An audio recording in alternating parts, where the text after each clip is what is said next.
So we're good? Yeah. We're good. Okay. So, yeah, I mean, the whole purpose of putting a video together today is just a catch-up. It's basically, there's a lot to cover spanning the last 3 or plus years. So this video is really all about where we're at. What is, because, you know, the common question of what is Carl doing right now is trending, apparently. A lot of people want to know where we are, what we're doing, and when. And also we're going to be introducing Angela, who's joining me on this next section of the journey. So that's pretty exciting. And I think, Angela, introduce yourself to the camera. Right.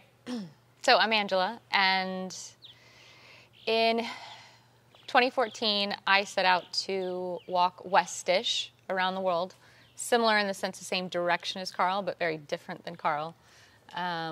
So I ended up leaving the States, and then doing Australia and parts of Central Asia and Europe, and finishing across the States. And before I started, someone sent me a link of a guy who was also walking around the world in some capacity, and was just in Colorado, right? You were Colorado heading into New Mexico? Yeah. And I thought to myself, what better way to kind of find out what's the best way to carry the gear, what's the best tent, what did he find was a great stove. He had already at that point crossed the Darien Gap and the Bering Strait. So I figured he's got some good experience. So I went and walked during the polar vortex. the first time I think we all heard about that word. When was that? The beginning of 2014. I think it was something like February or something. Right. And yeah. so It was a cold one. It was freezing. It was very cold. And I had summer gear. That's the best part. It's all I had at the time. And we went walking. We walked for, I think, about 3 days. And I was trying to get to 15 miles a day. And I was struggling. My feet were swollen. At one point, Carl actually carried my backpack because I was having a hard time shuffling along the concrete. And then we finished near Taos, New Mexico. Surprisingly, I actually still decided to go walking on my own around the world after that. You didn't tell me the best part about the socks, which is something I'd never seen before, which is well, my feet had inspiring. My feet had swollen so much I couldn't fit them into the tennis shoes, the sneakers that I was wearing. So I ended up pulling the thin little insoles out of the shoes and then taping them to the bottom of my socks. I actually have a good picture of that. And so I ended up shuffling the last day, I'd say about 11 miles, just wearing through the insoles that were taped to the bottom of my feet. It was great, but I couldn't walk for about 2 days. I think I still wore those socks and insoles on the plane to go back home to Oregon. My feet just were so swollen. So we created, a friendship then. I went off and started my walk. And then at one point I was in England when Carl, we would stay in touch. We'd email and sometimes text, how's your walk going, this or that. And he was like, hey, I'm in Mongolia, and I have this idea. And we started talking about the idea. What was the idea? Yeah, so this was the time when I'd reached Ulaanbaatar in Mongolia. I'd met up with the Mongolian crew and Andrew Lloyd, and we'd start talking about this epic camel journey. So we started putting that together, and we were looking at an international team. So when I had to think about, well, who could we invite to join us on such a journey, I think one of the first people that came to mind was you. So, yeah, and that's why I reached out to you, I think first amongst anybody else. Yeah, and surprisingly I said yes. Yes, and you said yes. And even though I'd already walked Mongolia. So I had walked Mongolia back in the beginning of 2015. And so I had walked, and there was aspects of I did love my experience in Mongolia, and I also left with a sour taste in my mouth. There were all these kind of different, it's a personal story, but I had these different things coming up. And when I carried on through the walk, at one point when Carl mentioned it, and I thought, going back to Mongolia, like, I don't know. But he started talking about camels and working with them and training them. And really, it was essentially about taking training camels to then take them along the old Silk Road, all the way to England. That was the plan. We dreamed big, obviously. Yeah, we dreamed way overboard on that one. But anyway, I mean, some you win, some you lose. That's a different story. Yeah. And then, so we worked well together. You came on board, and I basically handed over responsibility of hiring everyone else. You became HR at that point. I put ads out. No Right. joke. I put ads out. Who's crazy enough to come join this team and, go walk camels? At that point, we thought it would be summer. It turned out to be winter. I think the day that we started that expedition with the camels, the actual walk, it was like negative 30 Celsius. It was insanely cold. But we gathered a team of 7 humans with our 10 camels.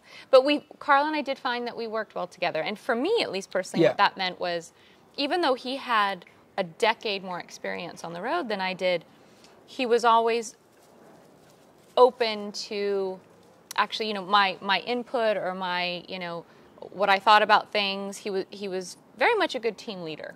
So in Mongolia, doing the expedition, Steps to the West, with Carl and I and a group of people, we just found that we really worked well together. We, even though he had a decade of experience more on the road and walking, he was really open to listening to the input of the team members. And in such extreme conditions in Mongolia, when it was like up to negative 30 degrees Celsius, camels that were having moods and all these things happening. It dropped to minus 40 for a section. Got to minus 40.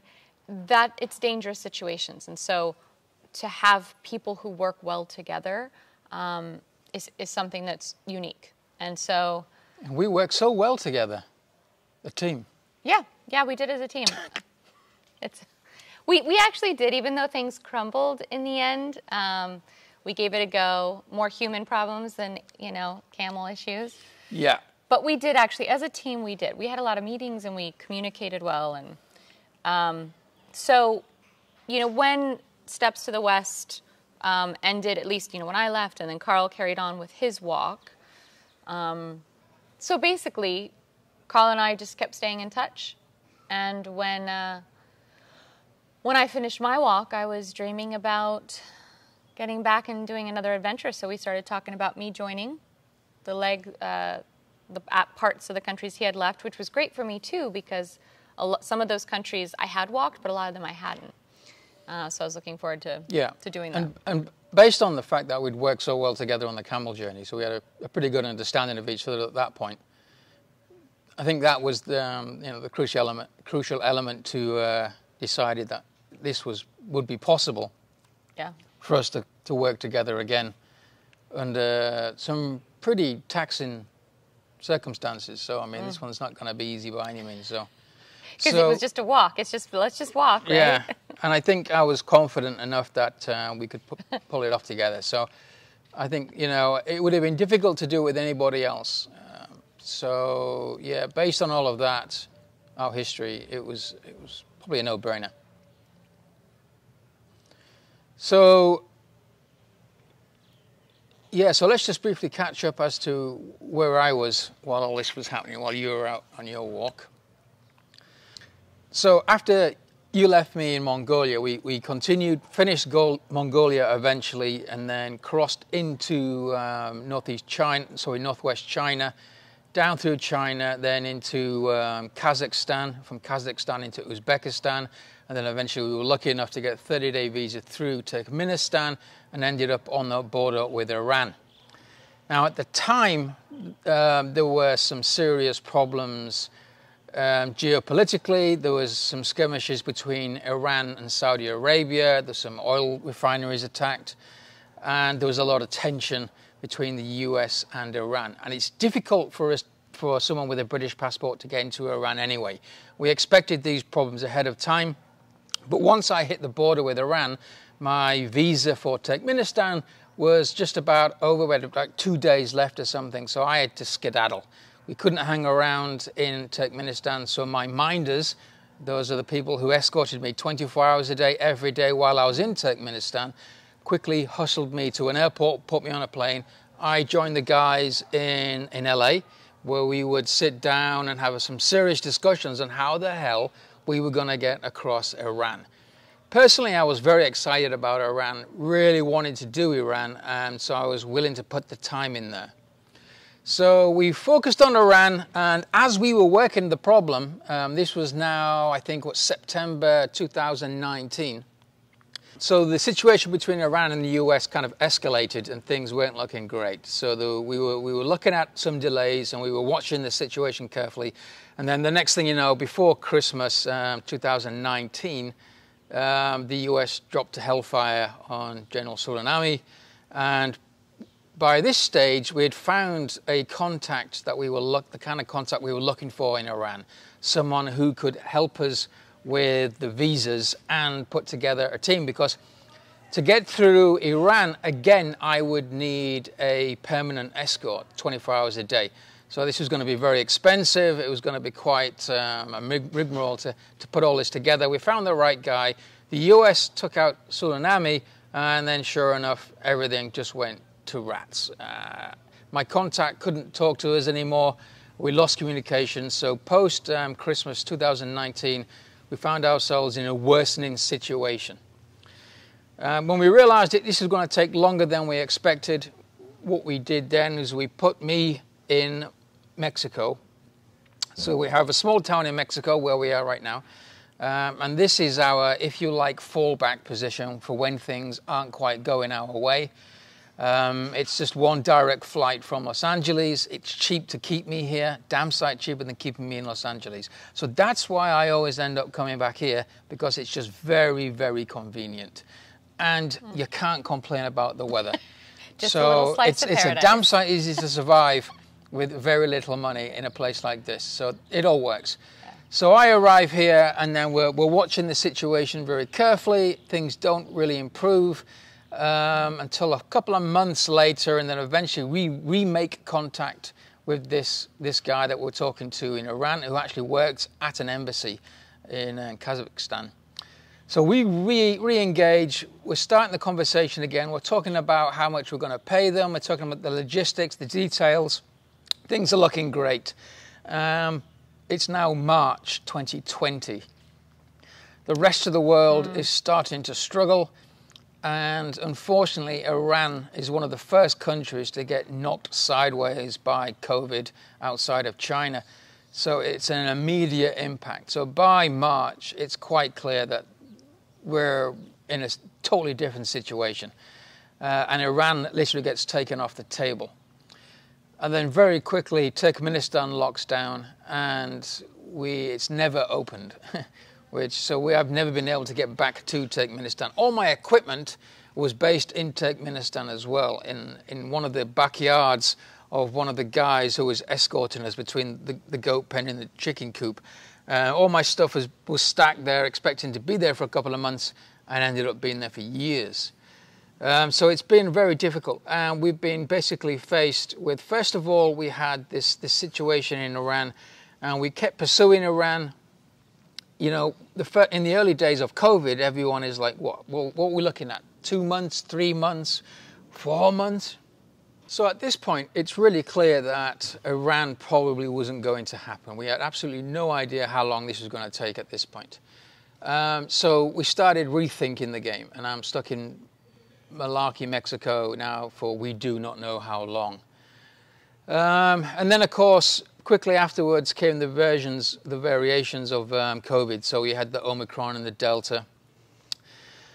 So we started looking at other options. And the other plan was, well, let's try and enter Russia again. Now, I didn't think that we would be able to enter Russia.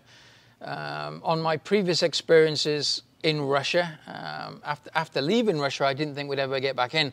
And that was kind of confirmed when I tried a visa bounce into Kazakhstan at one point, and we were denied twice. The only country that's ever denied me access. And it turned out eventually we figured out that it was something to do with Russia. So there's a security pact between a lot of these Central Asian countries and Russia.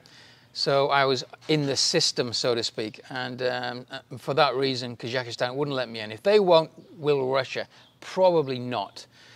Anyway, my sponsors were, well, let's try and see what we can do. We've got to try something while we're sitting around in Mexico. So we decided to plan on backtracking to Bukhara in Uzbekistan.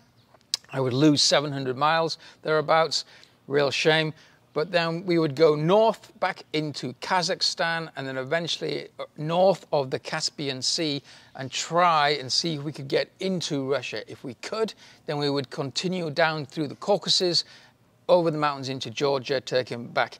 So that was the plan. And as we're putting that together, by the end of the year, one of these versions, like the Delta or Omicron version, forced Kazakhstan to close its borders. So by the end of 2021, we were right back to square one. We couldn't move. We were pretty much trapped in Uzbekistan. Can't get back into Turkmenistan, still haven't opened the borders. Iran's off the board. We can't go south. Directly south of me is Iran. Afghanistan, which is now in the hands of the Taliban at this point. So it all looked like the trap was closing tight. At this point now, we were forced to wait.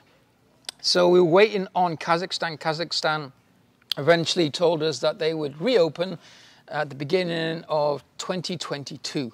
January 2022, they were going to reopen.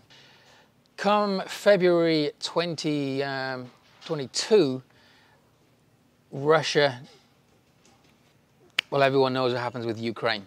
And at that point, this geopolitical trap that I'm in just shuts tight. There is no way I'm getting back into Russia. There's no way we want to get back into Russia. And there's definitely no way we're going to be walking down through the Caucasus, right past Grozny in Chechnya. That ain't going to happen now. So when it comes to looking at all the variations of plans, one of the plans, Plan Crazy, way down, which was started off as a joke, was to swim across the Caspian Sea as our only escape at this point. And we've been thinking about it for about a year, or we mentioned it jokingly about a year ago before this. And so that plan was working its way up on the list of priorities as the others were getting taken off. And sure enough, we had no choice. Come 2022, it looked like the only real option would be Plan Ludicrous, which was to swim the Caspian Sea. And that is when I think me and you were starting to talk about this, what we're going to do going forward. And by now, it had been more than 2 years. And it wasn't long before we realized we would spend at least 3 years here in Mexico, because we were going to have to now seriously plan the stupid, and we were going to have to figure out how we were going to pull this off. We were going to have to train. We were going to have to buy new equipment. We're still trying to get my equipment at this point out of Turkmenistan, which was not easy at all. We couldn't get stuff across the borders. So there was an awful lot going on, an awful lot of delays, and things were getting really, really complicated. We reached out, and at some point we had the conversation, and you were like, yeah, I'm done with this part of the world. I want out. You were working in an office at that point. Right. So yeah, we were talking since I finished, making jokes a little bit sometimes about what does it feel like to finish such a big endeavor. I think, there's ideas that it'll be wonderful to have finished and something that you've accomplished. At the same time, it's a little bit terrifying. What next? And so we were just kind of talking back and forth and where you were, and kind of giving me the spiel of what was happening with Iran versus Russia. Because, I know it's a challenging part of the world. The stands is kind of blurry to most people, at least maybe Westerners and Americans. So when you're looking at a map, you've got the oceans, Iran, Russia, the Caspian. There is no other way around with what you're doing. There's no other way around it.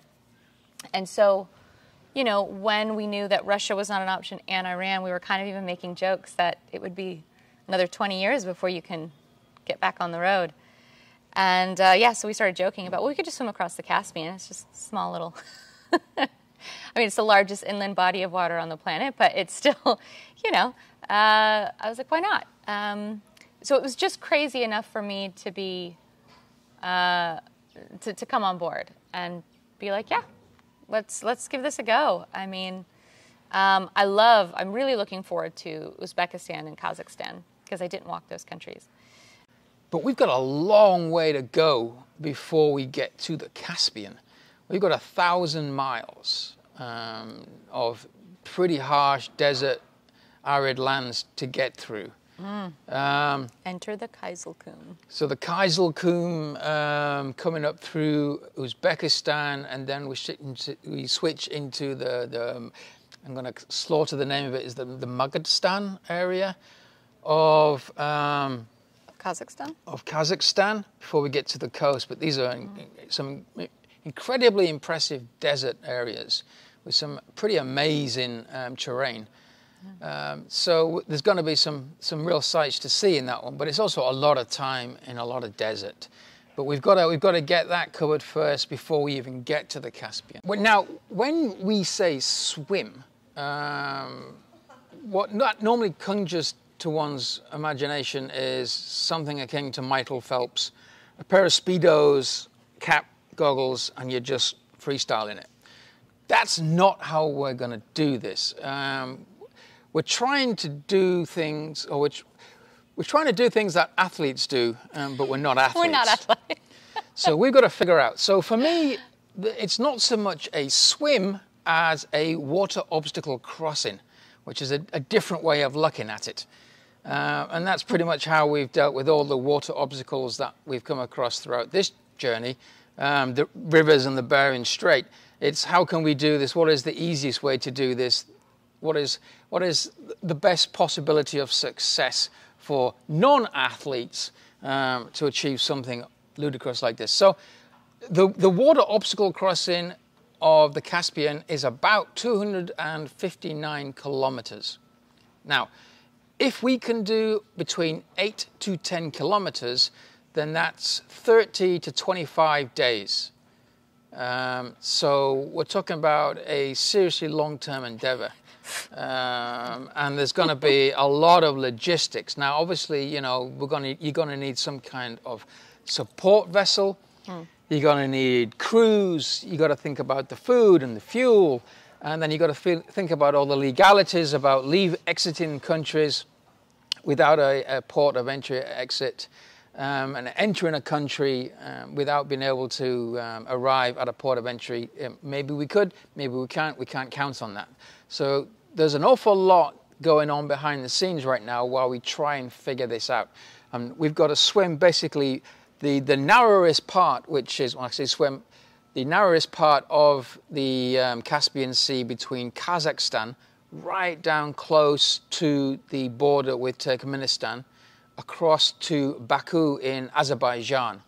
That's your 259 kilometer stretch. That's as the crow flies. We won't be going as the crow flies. Now, when we looked at the way that the Caspian works, and we were looking at the best time of year to do this, it appears to be the August time frame. There are two large gyros in the north of the Caspian, in the south, and the one in the north rotates clockwise, and the currents come down and they sweep across at the bottom part of that gyro directly in the place that we want to cross. So those currents work in our favor, taking us from east to west. And also the winds work almost constantly from the east to the west. So we got both the wind working for us, we have the tide or the currents in the Caspian working for us. And August also is probably the best time temperature-wise. It's going to be very warm, and we're going to be spending a lot of time in the water, so we want that warmth. And also it's the calmer season to do it. So basically all roads lead to August. So that became our focal point, was August 2023.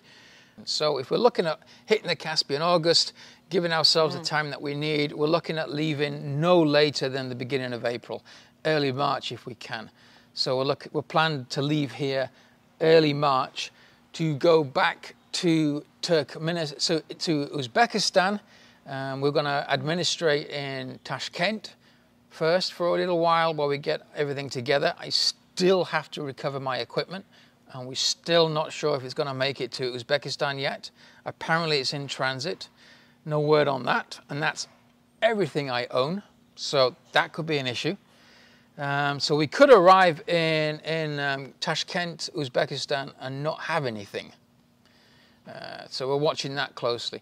Once we've got our life sorted out during the March period in Tashkent, we hop on high-speed trains, end up in Bukhara, and we start again from Bukhara, of course, which was one of my waypoints way back when walking with Rika, somewhere you would have seen. And then we're heading directly north for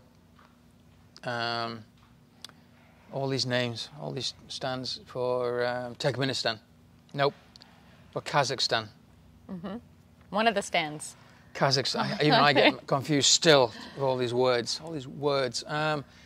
So yeah, that's the plan, and that's the timings.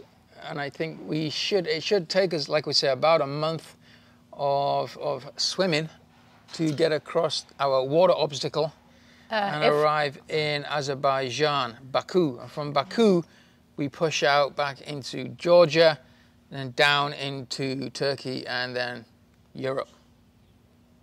That's the plan. Yeah. And you'll be with me all the way. I'll be, yeah. Well, I always say we'll see what happens, but I mean, you know, it's exciting to actually for me to get to touch some of the stands because I didn't before. But yeah, like you said, just if, you know, with the Caspian, if we are consistent at 8 to 10 Ks every day, that's almost with no day off, we can finish in a month. Yeah. That's probably the most ambitious thing I've done. Way more than walking alone across the country and sleeping on the side of the road kind of thing. This is a whole new ball game. What's interesting is Carl and I, there's nothing that we've done that has been motivated towards breaking any records. We're just kind of doing our own thing. We walk very differently because, again, his is an unbroken line, right? So not even a step outside of that, whereas I couldn't get through Russia to get into Kazakhstan from Mongolia and ended up going to Tbilisi, Georgia, and continuing my walk. So there's going to be a lot of unfamiliar and some familiar to me, which will be kind of fascinating. But as far as I know, no one's actually attempted or has swam across the Caspian. I think there was one guy who did attempt it or did something, but it was south, closer to Iran, maybe. So I think that's what happens is, you know, thinking about doing something that someone hasn't done is fascinating. Like a lot of people do swim across the English Channel. You know, that's a very challenging thing. I mean, these are triathletes that do that. And here we are going to swim across the Caspian that even someone who is athletic and swims is just kind of like, you know, which is why it's so crazy. I'm not a fan of the water at all.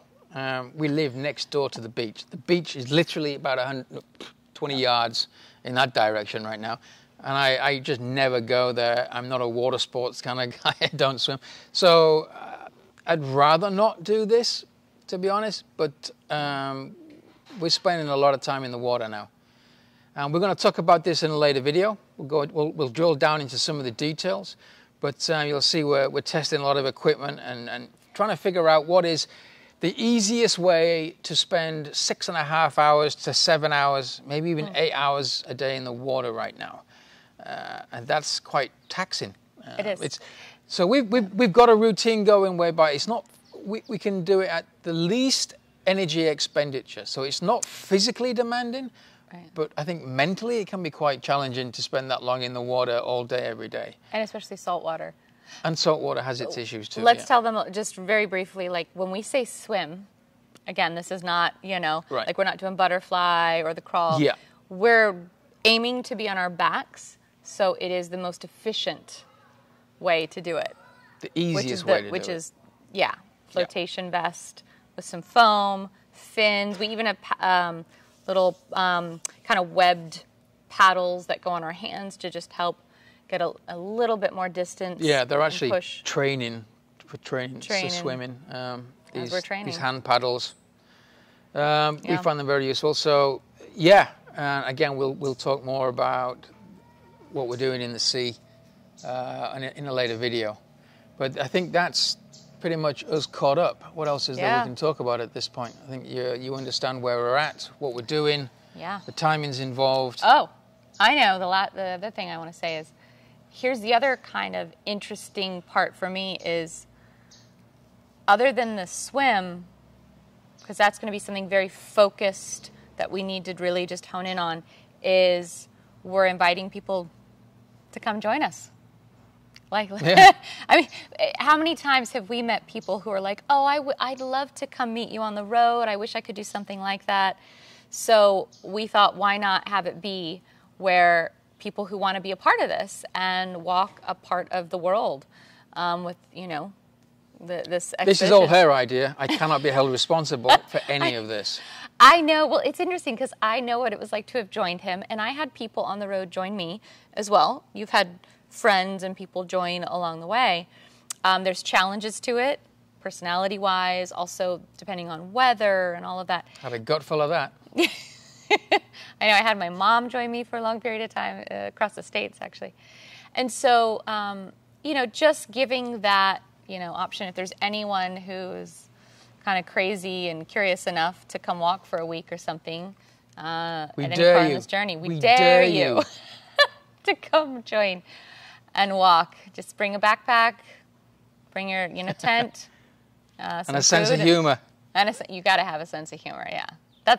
Let's break it down to that is why we're here, is that we still have a sense of humor, helps us keep going. Yeah. So, yeah, I think that's all. We're all up to speed now. We got a website up and running. Go check it out. Somewhere down here or up there, whatever they do on YouTube will be an address. We're so untech savvy. Yeah. I think you've noticed, you guys all understand that you don't see me on social media very often. Apparently that has to change.